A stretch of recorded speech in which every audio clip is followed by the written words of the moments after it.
আসসালামু আলাইকুম প্রিয় দর্শক, স্বাগত জানাচ্ছি আমার দেশ মিড ডে নিউজের সঙ্গে আছি আরমান মুজাহিদ। শুরুতে জানবো সংবাদ শিরোনাম। আঞ্চলিক সহযোগিতার প্রধান চালিকা শক্তি হতে পারে ভারত বাংলাদেশ, মন্তব্য প্রণয় ভার্মার। তৃতীয় দিনের মতো আন্তর্জাতিক অপরাধ ট্রাইব্যুনালে মাহমুদুর রহমান। সংবিধান আদেশে জুলাই সনদ বাস্তবায়ন ও গণভোটে বৈধতা নেয়ার সুপারিশ বিশেষজ্ঞদের। রাজধানীর 7 রাস্তায় কারিগরি শিক্ষার্থীদের অবরোধ, যান চলাচল বন্ধ। চাকসু নির্বাচনের মনোনয়নপত্র সংগ্রহ ও জমা দিতে আরও 2 দিন সময় চায় ছাত্রদল।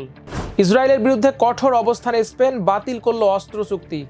এমবাপ্পের জোড়া পেনাল্টিতে রিয়ালের জয়। দর্শক, এতক্ষণ শুনছিলেন সংবাদ শিরোনাম, এবার বিস্তারিত।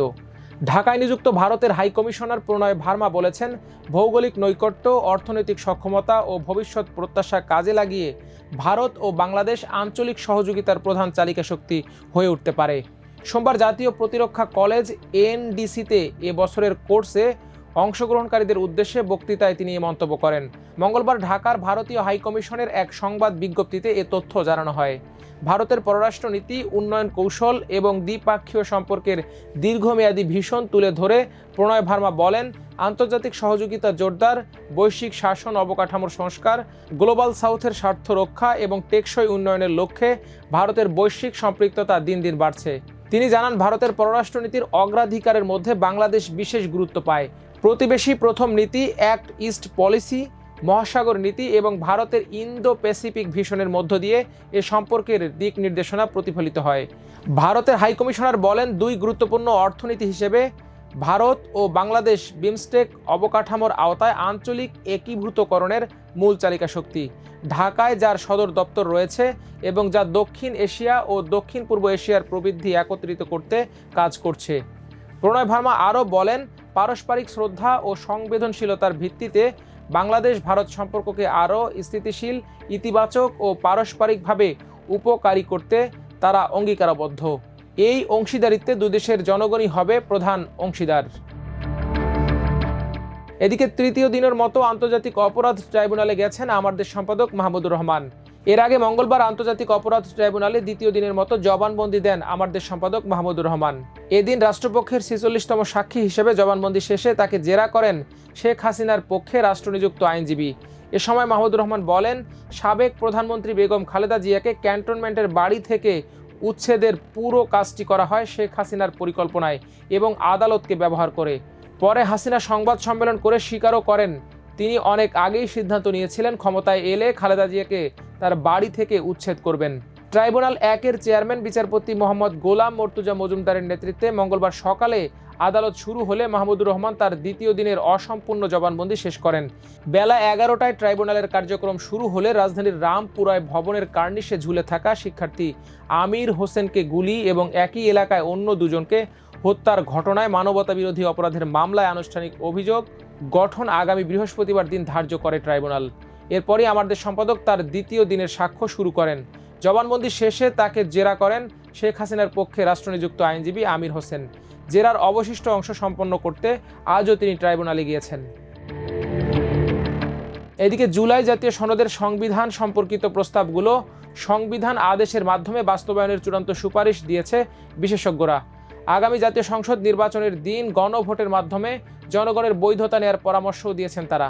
আজ ফরেন সার্ভিস একাডেমিতে জুলাই সনদ বাস্তবায়ন পদ্ধতির উপায় নির্ধারণে রাজনৈতিক দলগুলোর সঙ্গে হওয়া তৃতীয় ধাপের সংলাপের তৃতীয় দিনে এটি উত্থাপন করে জাতীয় ঐকমত্য কমিশন। কমিশন গত রোববার বিশেষজ্ঞদের সঙ্গে বৈঠক করে। সেখানে তারা জুলাই ঘোষণাপত্রের 22 ধারা অনুযায়ী সংবিধান আদেশের মাধ্যমে জুলাই সনদের সংবিধান সম্পর্কিত বিষয়গুলো বাস্তবায়ন করতে বলে। বিশেষজ্ঞদের প্রস্তাবে বলা হয়েছে, অন্তর্বর্তী সরকার জুলাই সনদ 2025-এর মূল সংস্কারগুলোকে অন্তর্ভুক্ত করে জুলাই ঘোষণাপত্রের 22 অনুচ্ছেদের ক্ষমতা বলে একটি সংবিধান আদেশ জারি করতে পারে। ওই সংবিধান আদেশ তাৎক্ষণিকভাবে কার্যকর হবে। এ বিষয়ে বিশেষজ্ঞরা আরও বলেন, সংবিধান আদেশকে একটি গণভোট উপস্থাপন করা হতে পারে, যা আগামী সাধারণ নির্বাচনের একই দিনে অনুষ্ঠিত হবে। সংবিধান আদেশে গণভোটের বিধানও অন্তর্ভুক্ত করা হতে পারে। যদি সংবিধান আদেশে জনগণের অনুমোদন পায় গণভোটের মাধ্যমে, তবে তা প্রণয়নের তারিখ থেকেই বৈধ বলে গণ্য হবে। এদিকে 6 দফা দাবিতে রাজধানীর তেজগাঁয়ের 7 রাস্তা এলাকা সড়ক অবরোধ করেছে পলিটেকনিকের শিক্ষার্থীরা। এতে করে 7 রাস্তা হয়ে যান চলাচল বন্ধ হয়ে গেছে। ভোগান্তিতে পড়েছেন যাত্রীরা। বুধবার বেলা 11টার পর শিক্ষার্থীরা 7 রাস্তা মোড়ে অবস্থান নেন। শিক্ষার্থীদের দাবির মধ্যে রয়েছে জুনিয়র ইনস্ট্রাক্টর পদে ক্রাফট ইনস্ট্রাক্টরদের 30% পদোন্নতি কোটা বাতিল, জুনিয়র ইনস্ট্রাক্টর পদে ক্রাফট ইনস্ট্রাক্টরদের পদোন্নতির রায় বাতিল এবং ক্রাফট ইনস্ট্রাক্টরদের পদবি পরিবর্তন, 2021 সালে নিয়োগপ্রাপ্ত ক্রাফট ইনস্ট্রাক্টরদের নিয়োগ বাতিল ও নিয়োগ বিধি সংশোধন। আন্দোলন করা এক শিক্ষার্থী বলেন, এর আগে 6 দফা দাবিতে আন্দোলনে নামতে হয়েছিল, সেগুলো সরকার মেনে নিলেও এখনও বাস্তবায়ন হয়নি, সেগুলো বাস্তবায়ন করতে হবে। এদিকে বিসিএস ইঞ্জিনিয়াররা অযৌক্তিক 3 দফা দাবি করেছেন, সেগুলো নিরসন করতে হবে। দাবি আদায় না হওয়া পর্যন্ত সড়ক ছাড়া হবে না। এদিকে চট্টগ্রাম বিশ্ববিদ্যালয় কেন্দ্রীয় ছাত্র সংসদ, চাকসু ও হল সংসদ নির্বাচনের মনোনয়নপত্র সংগ্রহ ও জমা দেওয়ার সময় 2 দিন বৃদ্ধির দাবি জানিয়েছে শাখা ছাত্রদল। বুধবার সকাল 11:30টায় চাকসু নির্বাচন কমিশনের অফিসে প্রধান নির্বাচন কমিশনার অধ্যাপক ডক্টর মনির উদ্দিনের নিকট একটি আবেদনপত্রে এ দাবি জানান সংগঠনটির সাধারণ সম্পাদক আবদুল্লাহ আল নোমান। কেন্দ্রীয় ছাত্র সংসদ ও হল সংসদ নির্বাচনের মনোনয়নপত্র জমার শেষ সময় আজ বিকেল 3:30। গতকাল রাত 10:30 পর্যন্ত শিক্ষার্থীরা মনোনয়নপত্র সংগ্রহ করেছে। যদিও গতকাল বিকেল 3:30 পর্যন্ত মনোনয়নপত্র সংগ্রহের শেষ সময় ছিল, তবুও শিক্ষার্থীদের উপস্থিতি বিবেচনায় এই সময়সীমা বৃদ্ধি করা হয়। এ বিষয়ে প্রধান নির্বাচন কমিশনার অধ্যাপক ডক্টর মনির উদ্দিন বলেন, আমরা গতকাল রাত 10:30 পর্যন্ত মনোনয়নপত্র বিতরণের সিদ্ধান্ত নিয়েছিলাম। তখন পর্যন্ত কেউ এরকম আবেদন বা দাবি জানায়নি। এখন হঠাৎ এরকম দাবি আমাদের জন্য চিন্তার। চাইলে আমরা যে কোনো সিদ্ধান্ত নিতে পারি না। আমরা এই বিষয় নিয়ে নির্বাচন কমিশনে মিটিং ডেকেছি, মিটিং শেষে জানানো হবে। এদিকে গাজায় চলমান যুদ্ধ ও মানবাধিকার লঙ্ঘনের প্রতিবাদে ইসরায়েলের বিরুদ্ধে কঠোর অবস্থান নিয়েছে স্পেন। এরই ধারাবাহিকতায় মাদ্রিদ সরকার বাতিল করেছে এক বিশাল সামরিক চুক্তি। ইসরায়েলের সাথে প্রায় 700 মিলিয়ন ইউরো বা 10,000 কোটি টাকার এই চুক্তি বাতিল দুদেশের দীর্ঘদিনের সামরিক সম্পর্কে এক বড় ধাক্কা। সংবাদ মাধ্যম এএফপি জানিয়েছে, এই চুক্তির আওতায় ইসরায়েলি নির্মাতা প্রতিষ্ঠান এলবিট সিস্টেমস থেকে উন্নত রকেট লঞ্চার কেনার কথা ছিল, কিন্তু স্পেন স্পষ্ট জানিয়ে দিয়েছে গাজার রক্তের দাগ লেগে থাকা কোনো অস্ত্র তাদের সেনাবাহিনীতে স্থান পাবে না। সোমবার প্রকাশিত সরকারি নথিতে দেখা যায়, বাতিল হওয়া এই চুক্তির আওতায় স্পেন 12টি সিলাম রকেট লঞ্চার কিনতে চাচ্ছিল। তবে স্পেন চুক্তি থেকে সরে আসায় সরাসরি $176 মিলিয়ন ক্ষতির মুখে পড়তে যাচ্ছে ইসরায়েলি প্রতিষ্ঠানটি। ইসরায়েলের অপর একটি প্রতিষ্ঠানের সঙ্গে করা 168টি ট্যাঙ্ক বিধ্বংসী ক্ষেপণাস্ত্র লঞ্চার কেনার চুক্তিও বাতিলের পথে। এর মূল্য $337 মিলিয়ন। যদি সেটিও বাতিল হয় তাহলে সামরিক সহযোগিতার ক্ষেত্রে দুদেশের সম্পর্ক প্রায় শূন্যে নেমে আসবে।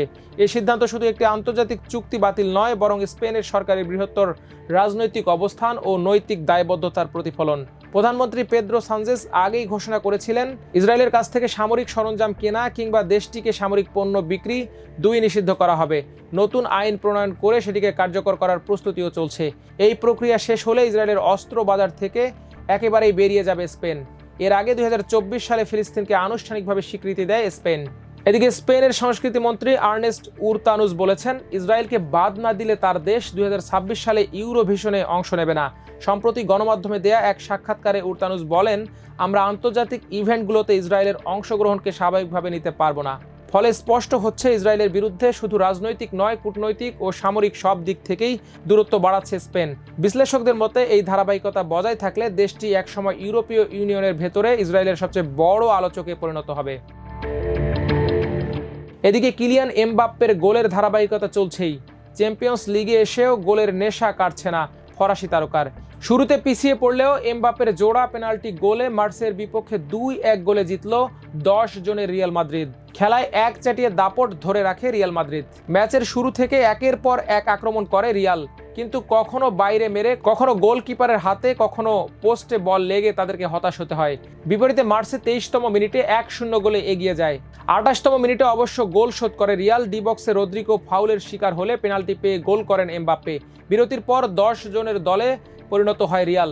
70তম মিনিটে প্রতিপক্ষ গোলকিপারকে গুঁতো মেরে লাল কার্ড দেখেন কারভাহাল। এরপর 81তম মিনিটে পেনাল্টি থেকে জয়সূচক গোলটি করেন এমবাপ্পে।